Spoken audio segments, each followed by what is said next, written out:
Hello, and welcome to the Creative-ish podcast. We're your host. I'm Kelly. And I'm Ariana.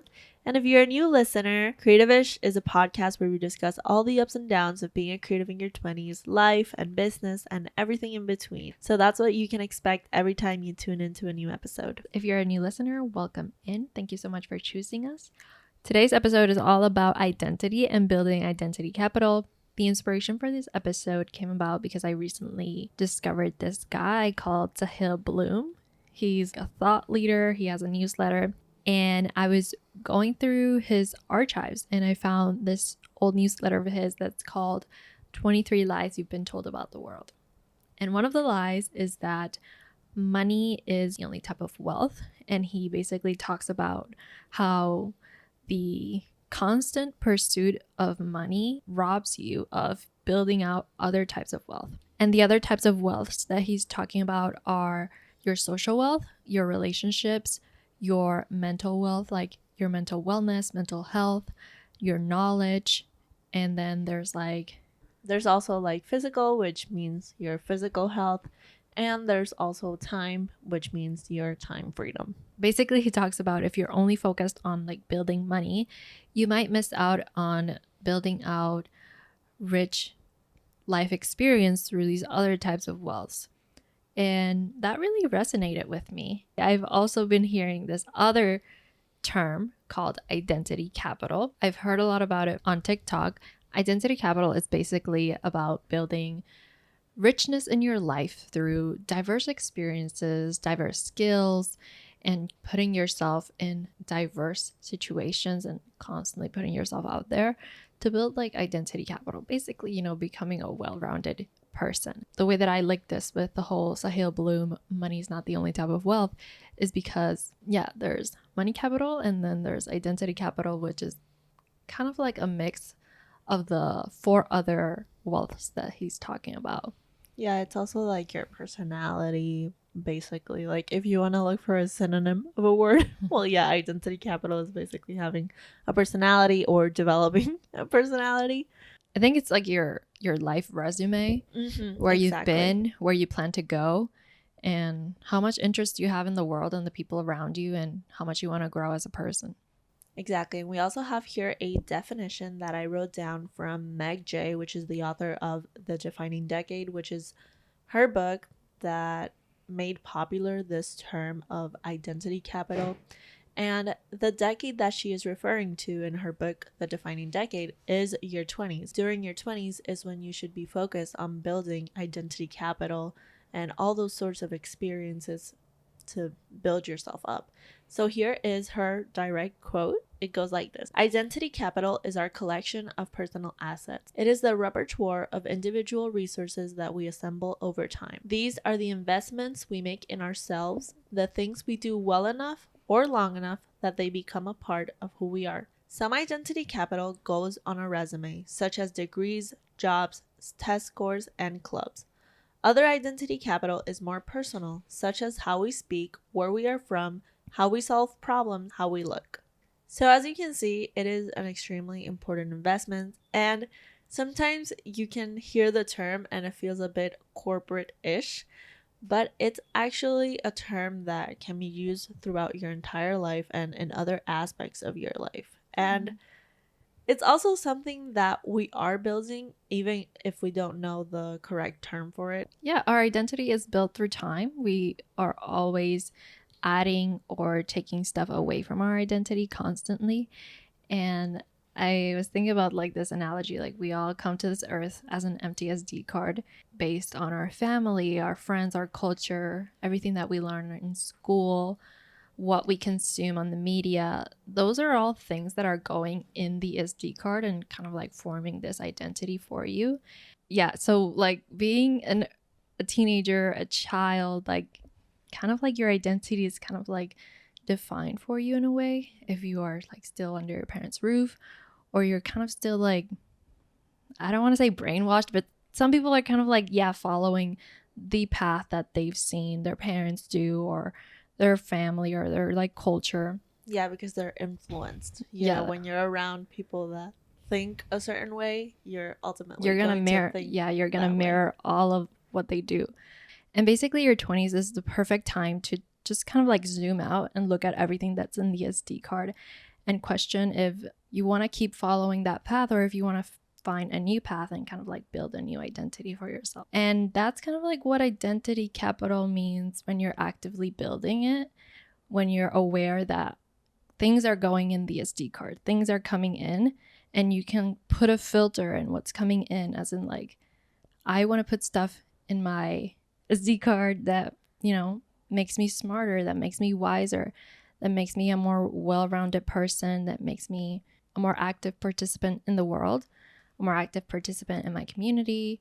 And yeah. You know, all these things that you pick up, like you say, and you put in that SD card, it's really what's going to help you connect with the world and with the community. And it's going to be like the currency that you also use to like get jobs and get other opportunities and get certain relationships and everything you want out of life. So, as I said, it is an extremely important investment for you to be thinking consciously about what you want to put in that SD card, to keep the metaphor going, and how basically you want to live your life by design and be intentional about what you're putting in that SD card, and being intentional about how diverse the experiences can be, how diverse the skills that you pick up can be, how diverse the opportunities that you participate in can be. It's such a fun concept. And if we keep following the SD card, you can delete stuff, you know? Like if you have identities that you don't want to continue like claiming. For example, we have maybe negative identities like the procrastinator, and you are tired of being seen as the procrastinator or being seen as lazy and all of that. You have all the power to delete that file and challenge yourself to create a new identity. The words we tell ourselves are very powerful, and if you keep thinking of yourself as the procrastinator, you will keep showing up as that. And the book Atomic Habits, that I have not read, but I feel like I've read it because I read it. Everyone talks about it. He talks about identities and how basically habits are formed by you claiming an identity and following and truly believing that you are that person. So let's say that you want to start running. It's basically easier to claim, oh, I am a runner, I'm an athlete. It's easier, as you said, to think of yourself of, I am already a runner and this is easy for me and I can do this, rather than I am a person who is not active with my exercises and now I'm going to start to run. You know, that little identity shift really is worth a lot and is really powerful in your mind. It's like mental games. Maybe even like a placebo effect. Kind of, yeah. Like you trick yourself into believing things. And I was also thinking like, yeah, there will always be a gap between who you are and who you want to be. And the only thing that will close that gap is faith in yourself. Believe in yourself that you can actually do what needs to be done to get there and to make that identity your reality. And something that I want to add to this is that we will never be the same person that we were yesterday. We will also never be the same exact person we were 5 months ago. We are always changing and we're a constant change and we are capable of evolving so much. And as I was like preparing for this episode, I came across a beautiful quote that says, "One could not bathe in the same river twice because new waters are always flowing in." It's a quote by the philosopher Heraclitus. I think that's what it's pronounced. I'm not sure. But yeah, one could not bathe in the same river twice because new waters are always flowing in. Yeah, I absolutely love that quote.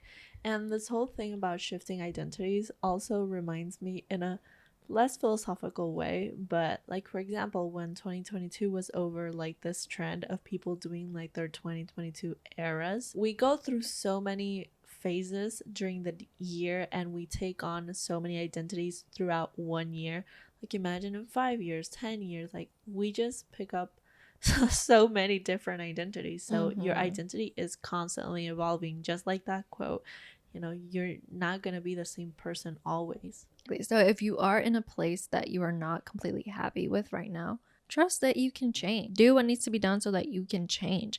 And just know that like your past does not define you. You can have a completely different identity from one that you had in the past. Like I said, a procrastinator can turn into a high level productivity person. And we were recently listening to a podcast episode by Ali Abdal with this beautiful, beautiful person called Cliff Weitzman, the founder of Speechify, which is an app that basically turns PDF and books and articles and stuff into exactly. audio form. Because guy Cliff, he was born with dyslexia and it was really hard for him to read and to learn. And he had a brother that was super smart and was a coder, and together they came up with this app, Speechify, to help people that, you know, had trouble reading. And his story is just so inspiring because he went from someone that literally took so much energy from him to even read a sentence to like building a huge app that is helping so many people. So he's super smart, and honestly there's so much from that episode that was so inspiring. And yeah, I suggest you guys check it out. It's amazing how he went from feeling like he was lazy and dumb and like he couldn't really read to now reading or listening to more than 100 books per year. And it was because of his dyslexia. That didn't stop him because he truly believed that he was a reader and he wanted to read and he loved reading, but he just had that impediment where he needed other people to read for him. Like he mentions that to do his summer reading, to go even to university, which he went to Brown, his mother had to help him do this summer reading. I just found it so inspiring how he was able to overcome that and create a product for him and for people that have dyslexia and other people as well that maybe have a little bit more trouble reading. And now he doesn't only listen to that, but he listens to it at, as you said, 3x speed, 4x speed, so that he can really get the most out of his time and really absorb as much knowledge as possible. And that just blew my mind. Yeah, he's a really smart guy, and it's crazy that he didn't let opinions that other people had about him stop him or define his identity. Exactly. He took charge and had the grit to like work on himself. He was resilient to overcome those negative identities that he didn't want to be tied to. Yeah. Oh, guys, you just have to listen to that episode. And he's also the sweetest guy I have ever heard talk. Like he's just the happiest, just like kindest person. He's so cute. Yeah. But yeah, guys, now continuing on with the main conversation. So your identity capital. And I want to tie it back again to the lies that we were talking about that Sahil Bloom shared. And another lie that actually Sahil Bloom shared is that you have to be interesting to get ahead in life, which is totally not true, as we know. And this is what he shared. Interesting people sound impressive, but the reality is that being interested is more important than being interesting. Interested people ask questions, listen, and observe. They are prone to diving deep to understand the world around them. They win by compounding knowledge efficiently. Compounding knowledge efficiently. And that is true. The compound effect of compounding knowledge, experiences, skills, and all I've talked about today is really, really powerful when you put all of these things in your toolkit and then you're able to leverage them in different ways and use them on things you maybe never thought to use them. You know, like you just pick up this random skills and these random experiences and they're able to help you in the future to connect with more people, to maybe get a job. For example, let me tell you guys about my experience interviewing for the media company that I mentioned last episode. So in college, I was pursuing a marketing degree, but I kind of knew that the potential of learning about communications and media could help me or benefit me in the future. And if it didn't benefit me, I was still interested in learning about that topic. In my interview with the media company, even though I didn't have a background in media, or I haven't had any other job in media, I was able to show them that, hey, yes, I don't have a background in media or anything like that, but I did take this class and I understand the media world. And I also understand the media world because I also read newsletters that talk about the media world. I also educate myself constantly with other media companies, and I try to stay in that world because I genuinely find it so fascinating.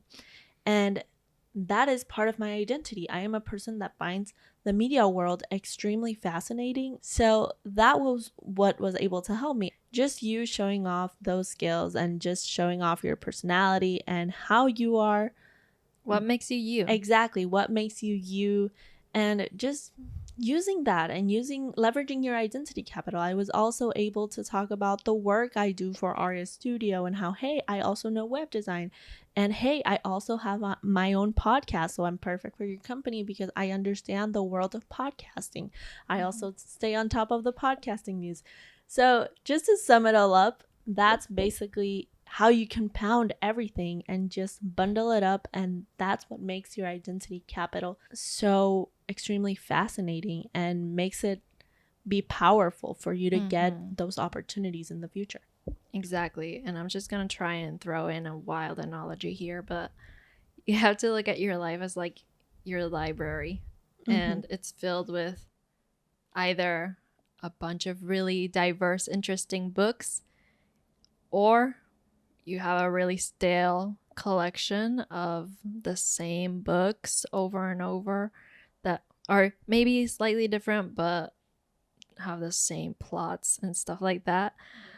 Do you guys understand what I'm trying to say? No, I understood it. I understand it. Like having, like, for example, if you read fiction books, you might have 100 fiction books, but they all essentially have like the same trope and same plot. And it's like, okay. Exactly, because like if you have the same stuff, you will attract the same type of people to that library. But if you have a diverse set of collections of books and a really unique curation that maybe doesn't make sense, but you will attract a bunch of different people into the library, you know? And that is what you did. Like in university, you took media classes, even though that wasn't your major and you didn't really know how that could help you, but down the road it did. So that's what identity capital is all about. Putting in random stuff into your bag of skills, knowledge, and just being constantly interested in what the world has to offer. And now I want to get into the topic about being an interested person as well, because like what Sahil Bloom said, it's much better to be an interested person. And I think we both have had that. Like we're both people that are really interested in finding more about other people and other skills and finding out things and being interested in the world in general. And when you're an interested person, you're interested in learning these new skills, even though they may be random. But these random skills can show up later in life in ways that you don't even expect, or they can show up in ways that you can connect with other people.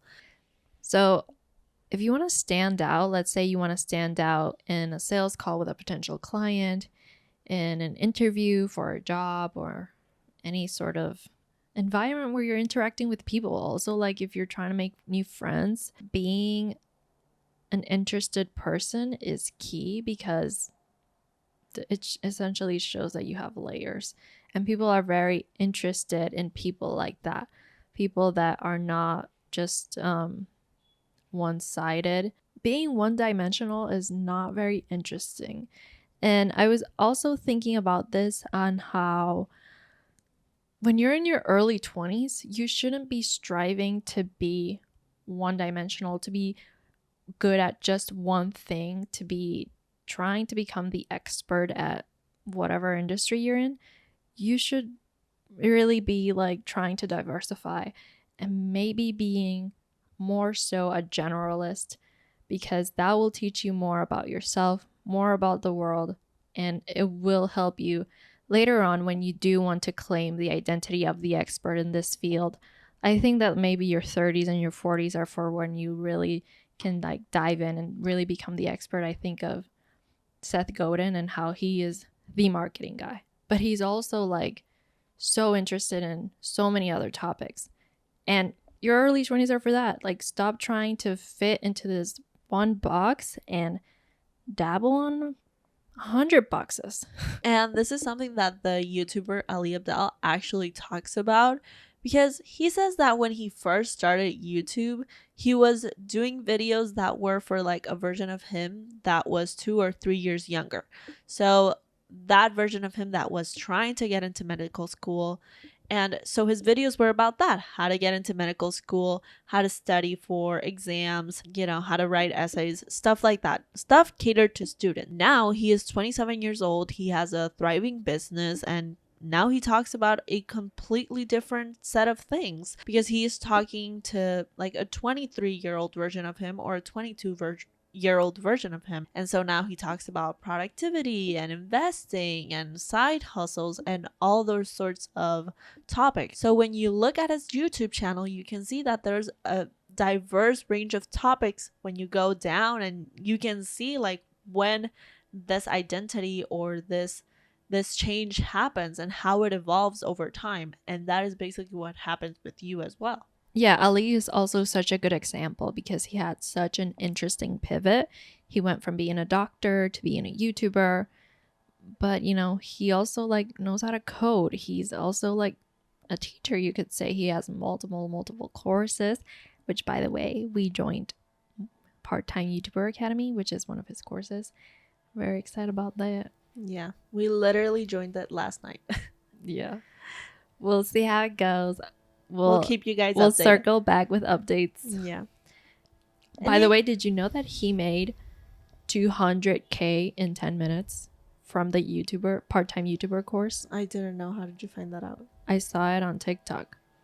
Crazy. 200K in 10 minutes. That's crazy. And we were part of it. No. Then he made 400K then, like, during the entire day. That's crazy. That is crazy. And now we can talk about how to measure your identity capital. And measuring your identity capital is all about asking yourself the right questions, and that is what life is all about. So here we have 5 questions, and question number 1 is, am I learning skills? This is pretty self-explanatory. Are you learning skills in whatever it is that you're doing currently? Number 2, do I feel a sense of progression? So do you feel like you're moving the needle in your life? Do you feel like you're moving forward? It doesn't have to be with a traditional job or in your business. Maybe it's with a hobby, or maybe it is at school. Do you feel like you're making progression and putting in the work to see results like day by day? And this is something that we mentioned in the last episode, but I feel like it's relevant to bring it up again. And it's that you don't grow from easy.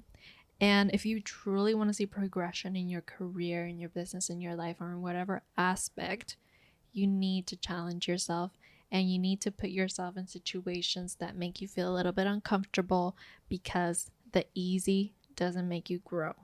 I totally agree. And the question number 3 is, am I increasing my networks through this job or this experience or this degree? If you're pursuing a degree or if you're in college, are you actively working to meet people and, talk to other people and increase your network that you could leverage in the future? And question number 4 is, do I believe in the product or service? So if you work at a company and that is, you have a job, do you believe in the product or service that the company is offering? Do you feel like it's something that's changing the world or helping people, or it's something that's beneficial in general for humanity? And this can also apply if you're a service provider. Maybe at the beginning of when you were starting your business, you started offering certain services, and now those certain services don't feel aligned anymore or challenging enough. Exactly. So think about it and think, should I keep offering these services if I'm not passionate about them anymore, or I don't truly believe in them, or they're just... Yeah, so for example, us as a creative agency, there have been times where we've offered services that maybe were more so that we could be more flexible with certain types of clients, making something low budget, low time frame. And you later on discover that those types of projects don't really fulfill you so much creatively, or don't have the capacity to challenge you enough creatively. And so yeah, that's an example of when it maybe is the time to let it go Yeah. and move on to something. And retire those services. Yeah. And just pivot. Mm-hmm. And the final question, which is very important, is if I had all the money in the world, would I still be doing this work? Or if I had all the money I needed, would I still be doing this work or pursuing this degree? I want to touch on work for a second, because essentially the definition of work is that you're getting paid to do it. So it doesn't really have to be fulfilling. Like, a job doesn't have to be fulfilling for everybody, and that's totally okay. But the benefits that work brings you as well, like, for example, satisfaction, fulfillment, and networking, you can also get those things from other experiences and by volunteering and doing other things in your life. But what I want to touch on is the specific work that you're doing. For example, if you're a designer and you work for a design company, like, the work that you're designing, would you still be a designer, or would you do that in some capacity? It doesn't have to look the same exact way, but would you still be doing it in some other way, like something related to it? And this is actually something that Ali Abdaal talks about as well, because Ali is a YouTuber, and during the pandemic his videos exploded. But Ali is also a doctor, and he was a doctor. He had to make a decision about whether he wanted to continue his doctor career or his YouTube career, because essentially his YouTube career surpassed his doctor income by a lot more money, like millions of dollars.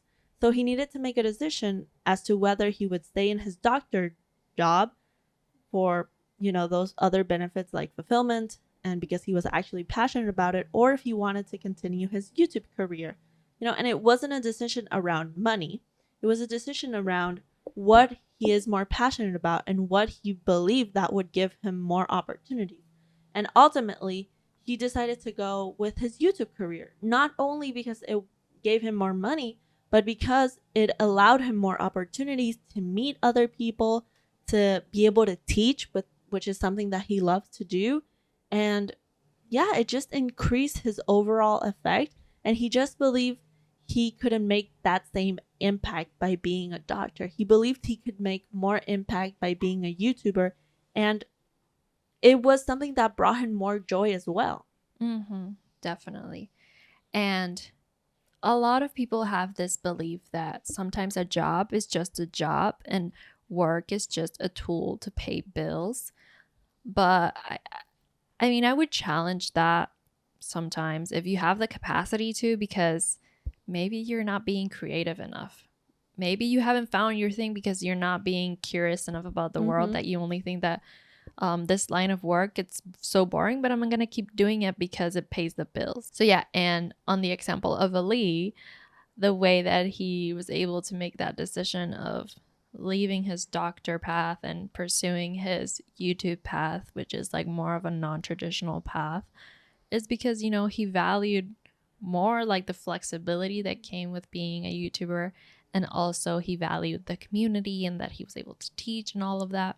So if you're ever like in a crossroads where you don't know if you should follow a more traditional path, follow a more 9-to-5 path, or start your own business or start a creator career, etc., I think that you should ask yourself, what do you value more? A 9-to-5 will give you a certain type of security that maybe a non-traditional business or creator job can't give you, because you really never know what's going to happen. And it's also very up to you.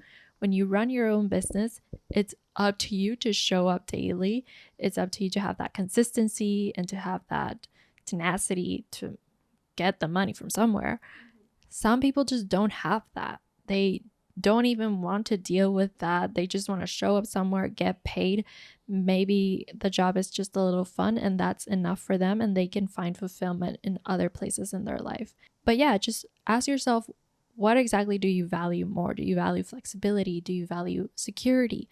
Do you value creativity? Like, do you value being more in charge of the work and the projects that you want to work on?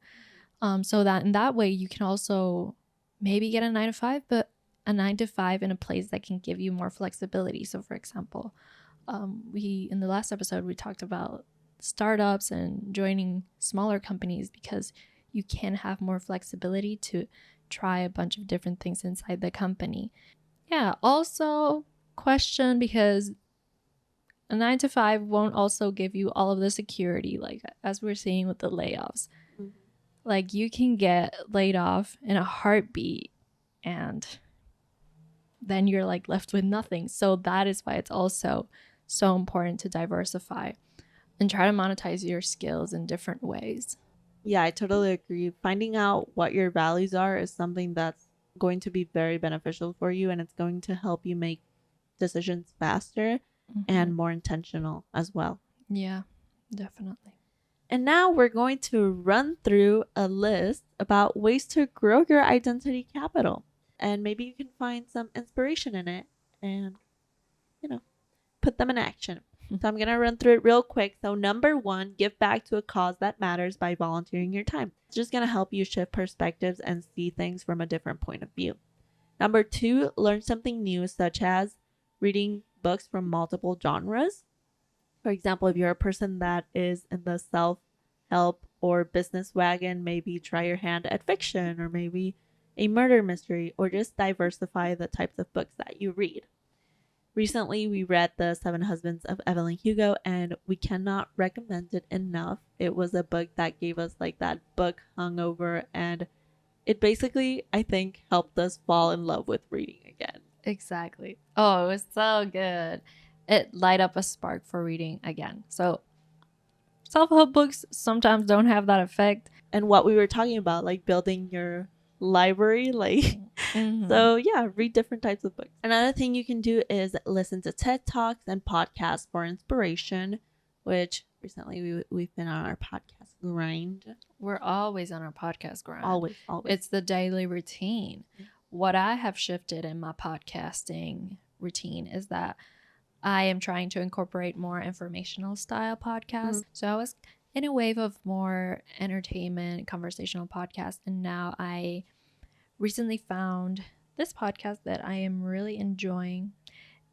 It's called Think Fast, Talk Smart, Communication Techniques, and it's by the Stanford GSB. It's very good.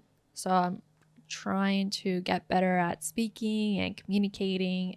So this is a really great podcast. It deep dives on a lot of topics on communication. Yeah, I've also been getting like subscribed to different history podcasts, and I especially love the podcast Stuff You Missed in History Class. It's a podcast I like go on and off again, and it's just so fun to learn like how the dishwasher was made and just different things that literally I missed in history class. So yeah, and it builds your identity capital because it's like you're building your fun fact arsenal. Oh, those are always great. Yeah. Another thing you can do is learn a technique for something you already know how to do. So if you do something... A different technique? Yeah, so if you're doing something, find out if there's a way to do it differently or if there's a way to do it better, by improving that technique.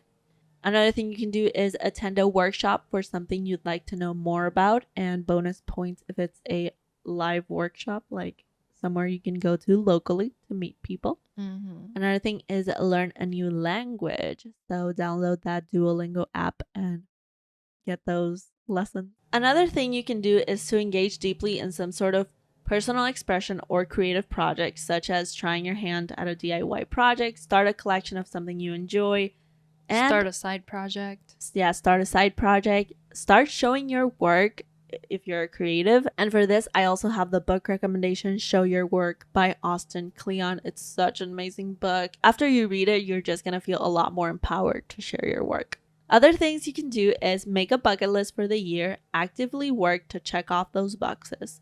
Map out what your dream life path looks like from the beginning to the retirement.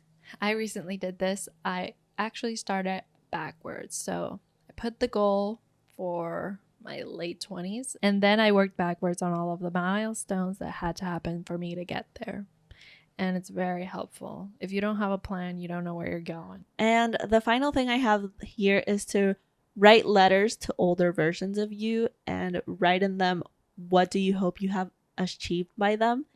And that is something so beautiful that I love, and something I wish I did when I was younger. Like, if I could have a letter from like my 15-year-old self or something like that to see what I hope I would have achieved. And this is something that actually was inspired by Mr. Beast, because he scheduled in his channel, if first of all, if you don't know who Mr. Beast is, he is like super successful on YouTube. He has like more than 100 million subscribers.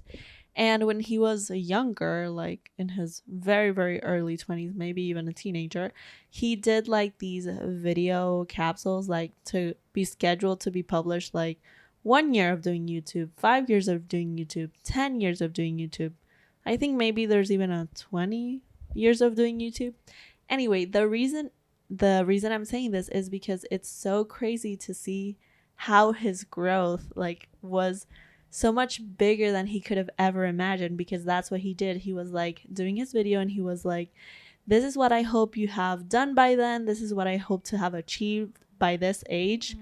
And it's so crazy to see the huge difference and so inspiring. And that's something I want to be able to, you know, see in the future. Like, is it what I hoped I had achieved? Does it look different? Like how things have changed, and just see where my head was at in those particular moments. And yeah, even outside of doing it like a letter, like doing a video as well, and doing videos to older versions of me to see as well, like how my expressions change and everything. And I think that's something so cool. Definitely. I also wanted to add, now that we're wrapping up the conversation, a little thought of make sure that you are not the smartest person in the room, whatever it is that you're doing. If you are trying to grow in a certain industry, if you are maybe going to university for something, etc., try to make sure that there's people in there that you really admire what they're doing, that you think that are 100 times smarter than you, and that you can really grow from there. That is something that I really wasn't actively thinking when I chose my university, but I wish I did. I wish that I was thinking of that actively, and that I was constantly asking myself, how much am I actually learning from this experience, from these circumstances, and kind of like making sure that I was up leveling with my knowledge and up leveling the people in my life as well. So yeah, making sure that I wasn't the smartest person in the room, that I was learning, and that I was, you know, challenging myself in that way. That's right. And yeah, guys, that was today's episode. So remember that you are also cooler than you think. So just look for that identity capital that you have, and look for those random skills you may have, and find a way to leverage them in all aspects of your life. Thank you so much for listening. And let us know, what do you think about these topics? If you have any topic suggestions for us or any questions, let us know. You guys can DM us at rstudio.co. And that is a wrap for this one. We'll see you on the next one. Bye. Bye.